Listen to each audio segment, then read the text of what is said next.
sounds in the engine noise as well. As these two jets taxi out, and our friends in the Great Wall display team coming to an end. As Ben was saying, the ground handling on very light biplanes such as these and tripods very susceptible to the slightest crosswind. And the flight was never over until the car was actually stopped, the engines turned off, and the brakes, if they had them, were put on.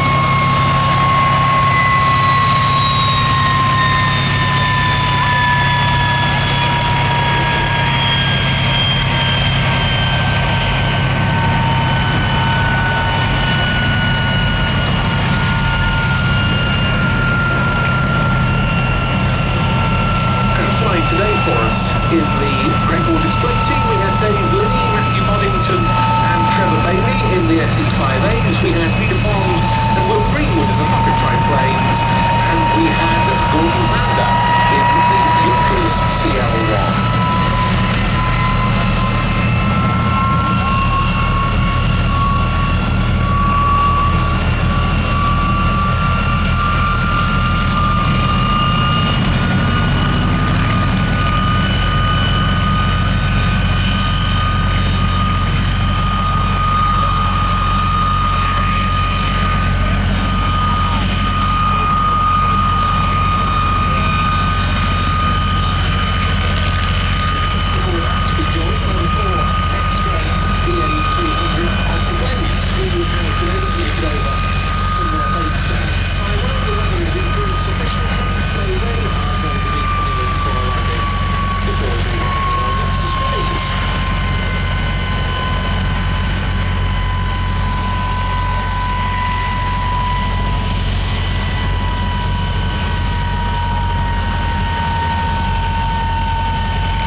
Soviets were able to obtain a license from the British government.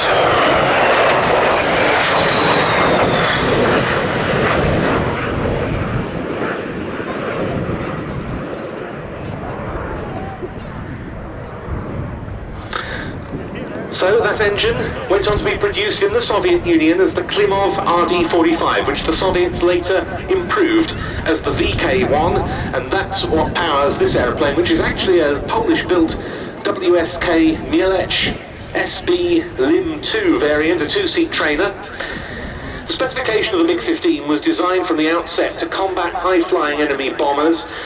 You've got 35 degrees of wing sweep back, you've got heavy cannon armament, and when it came to the Korean War of 1950 to 53, these attributes proved very useful when the aircraft came up against its most famous adversary, the US Air Force's North American F-86 Sabre.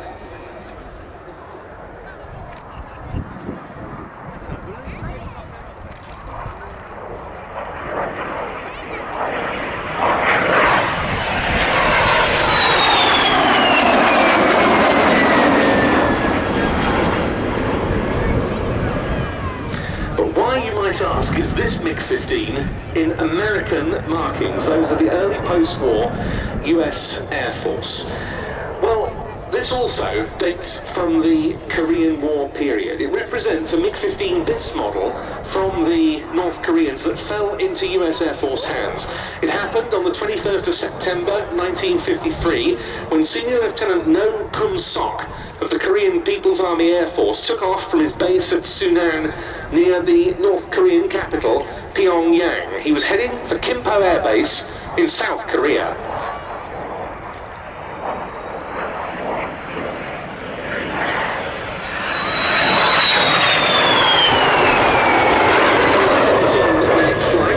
The aircraft went undetected.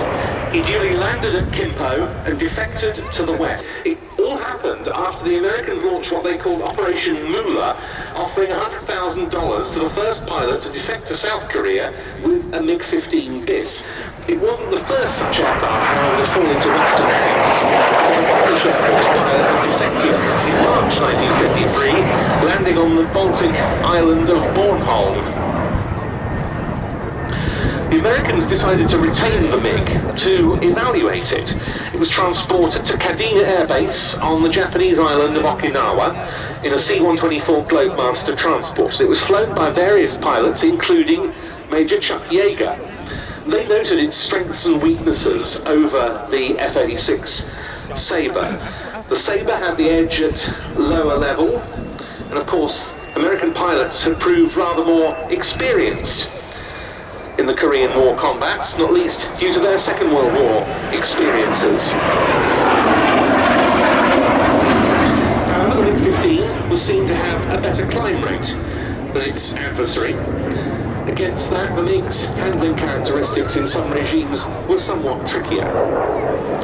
That airframe that had been surrendered was then shipped to Wright-Patterson Air Force Base in Ohio for further evaluation against different types of US aircraft.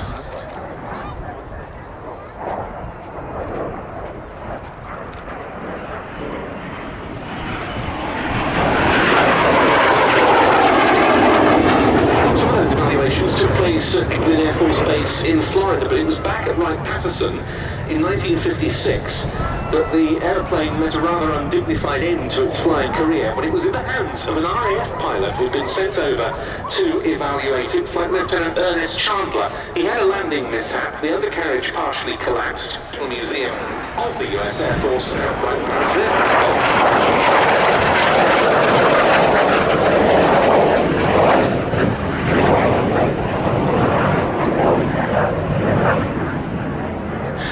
And so it's a really interesting and rather imaginative scheme to have put this aircraft into. It's certainly raised a lot of eyebrows from people who might not understand why a MiG-15 is in American colours, but that's the reason. It recalls one of the very interesting aspects of Cold War history, the evaluation of Soviet aircraft types by Western nations when, through various means, they were able to get their hands on them.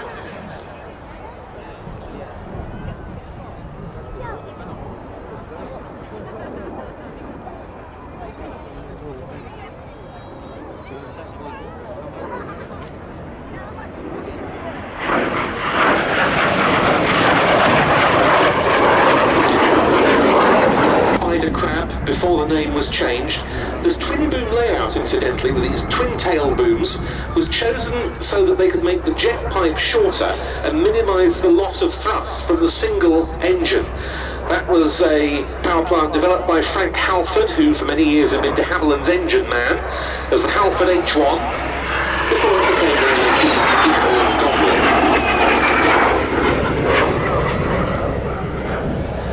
And it's an aircraft of very interesting construction. De Havilland had a great deal of experience of building wooden aircraft. The Mosquito, of course, springs most famously to mind, and the structure of the Vampire is a mixture of wood and metal. The fuselage pod has a balsa wood core with layers of birch veneer inside and outside. The wings, the tail booms, and the tail, by contrast, are all metal.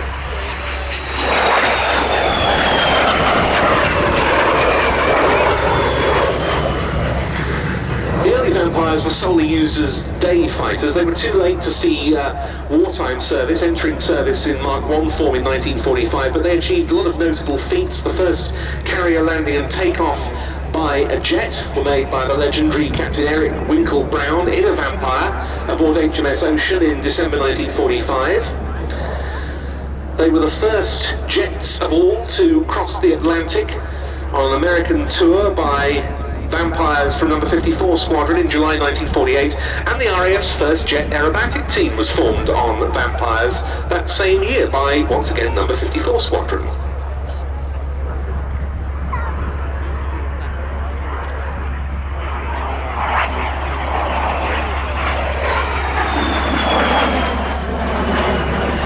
This is all over the world with the RAF. They were used as fighter bombers, there were 9 fighter variants. The Vampire T-11 trainer was extremely popular and used for many years by the RAF, in fact until 1967, and 31 nations flew them, including the Swiss, who kept them longest of all, and this is an ex-Swiss Air Force example. The Norwegians had 62 of them, which is why the Norwegian Air Force Historical Squadron was formed with a pair of Vampires initially. And the new colour scheme on this aircraft, like the one on the MiG-15, is very notable, because this aeroplane came over to Britain this April to be involved in the making and adaptation of Frederick Forsyth's novella The Shepherd. They carried out filming over East Anglia, especially in North Norfolk. That book tells the story of a Vampire FB-5 pilot from number 94 Squadron, part of the 2nd Tactical Air Team, then coming into land first. Delighted to see it being able to perform in spite of the slightly iffy weather, because this is an aircraft that requires the runway here to be dry to be able to land back. In the hands of Kenneth Okvisler, who founded the Norwegian Air Force Historical Squadron, and flown as ever very smoothly and elegantly by Ken. Ken has a bit of military flying in his background, but not fast jets. He flew Cessna Bird Dogs in the forward air control role in the Norwegian Army, and as such operated very close to the borders of the former Soviet Union when they were on exercises up in the far north. Spent many years as an airline pilot for Scandinavian Airlines before retiring to run the historical